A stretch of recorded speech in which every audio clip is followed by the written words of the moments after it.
বাঙালির oxygen food and talk, তাই বাংলার ঘরে ঘরে মুখরোচক। ভাবনাটা এরকম কিছু না, মানে শুটিং এর আগের দিন আমরা অ্যাকচুয়ালি তখন গৃহপ্রবেশ চলছিল, তখন বিকাশের সাথে কথা হয় মিউজিক ভিডিওটা করব। তো আমার যেহেতু রেগুলার শুটিং থাকে আর ওর সাথে বসা হয় না কনসেপ্ট নিয়ে কিছু বলার, তো রাত্রিবেলা বসে আফটার ব্যাকআপ রাত্রি 1টা পর্যন্ত আমি আর বিকাশ ওভার ফোন আমি এরকম গল্পটা ভাবছি। গল্প তো খুব চেনা গল্প, তো এরকম ওরা এরকম ভাবছি, তো সেভাবে অ্যারেঞ্জ করি। তো আমরা নরবন আগে থেকেই বুক করছিলাম যখন শুটিং করবো, আর সেদিনকেই সেকেন্ড সানডে ছিল এবং ভাগ্যক্রমে সেদিনকে সাংঘাতিক গরম ছিল। তো আমার ক্যামেরা রাস্তা ভুল করে অন্যদিকে চলে যায়। সকালবেলা 9টায় পৌঁছানোর কথা, 11:30 12টার সময় ক্যামেরা পৌঁছায় এবং তারপরে সব রেডি করে শুটিং শুরু হয় এবং পুরো মিউজিক ভিডিওতে একটা বেড়াতেই মানে ওই অ্যারাউন্ড 12টা থেকে শুরু করেছি, 5:30টার মধ্যে মিউজিক ভিডিওটা শেষ হয়েছে এবং এতগুলো চেঞ্জ, এতগুলো লোকেশন চেঞ্জ হয়েছে এবং রাজদীপ পরিচিত মুখ ছিল, বাকি যারাই ছিল তারা সবাই নতুন। আমার ডিওপি বিকাশ, আমার বাই বলি, তো বিকাশ ছিল ক্যামেরায়, আর শুভায়ু গানটা গেয়েছে। আর বাকি কেমন লাগলো তোমরাই বলো। একদম ভালো তো লেগেছে, কিন্তু সকলে যেটা এবার দাবি করছিলেন যার মিউজিক ভিডিও ছোট পর্দা, অ্যাকচুয়ালি আমিও চাই এটা করতে, আমি সিরিয়াসলি চাই এটা করতে। এবার কি একটু চিন্তিত, মানে চিন্তা কমছে, সরি চিন্তিত এবার তো চিন্তা নেই। এই মুহূর্তে এটা আমি এখন বলতে পারছি না কতটা চিন্তা আছে বা নেই। হ্যাঁ কি বলছি, আমি একদম এরকমই করি, চেপে কেন করবো? হ্যাঁ না চিন্তা না, ইন্ডাস্ট্রি ভালো হোক, আমি সবসময় আমরা সবাই সেটার জন্যই বলেছি এবং আগেও বলতাম, এখনো তাই বলবো।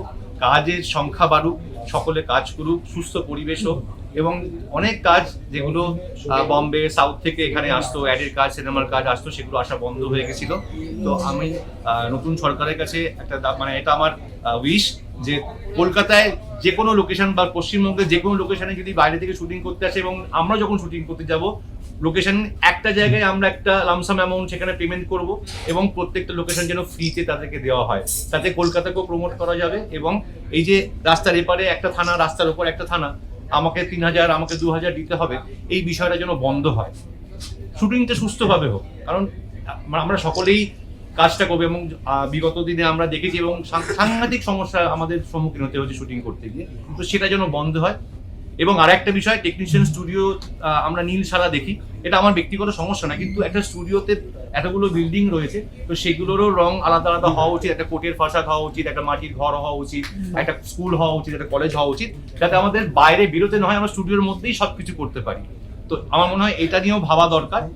আর নতুন যারা আসছে, যারা ইন্ডিপেন্ডেন্ট সিনেমা বানাচ্ছে, তাদেরকে আরো বেশি করে সাহায্য করা উচিত গভর্নমেন্টের তরফ থেকে। যেগুলো গভর্নমেন্টের ডকুমেন্টারিজ হয় বা যেগুলো তাদের প্রমোশনাল যেগুলো ভিডিওস হয়, সেগুলো তারা তাদেরকে দিক।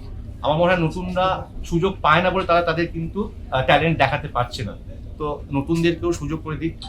আর আমার এই ভিডিওটা করার পিছনে আরো একটা উদ্দেশ্য রয়েছে, সেটা হচ্ছে যে কলকাতা মানে টালিগঞ্জের আশেপাশে প্রচুর লতায় পাতায় ইনস্টিটিউট আছে, তারা বিভিন্ন রকম ভাবে ছেলে মেয়েদের যারা অনেক স্বপ্ন নিয়ে এখানে আসে তাদেরকে ঠকাচ্ছে, তার প্রচুর টাকা নিচ্ছে এবং স্টুডিওতে চলে এসছে যে এই আমার সিরিয়ালে কাজ করতে এসছে বলছে, অথচ সেই লোকটা তাকে নাকি রেজিস্ট্রেশনের জন্য 5,000 টাকা দিয়েছে, তো তার ফোন আর পাওয়া যাচ্ছে না। এরকম বহুদিন হয়েছে।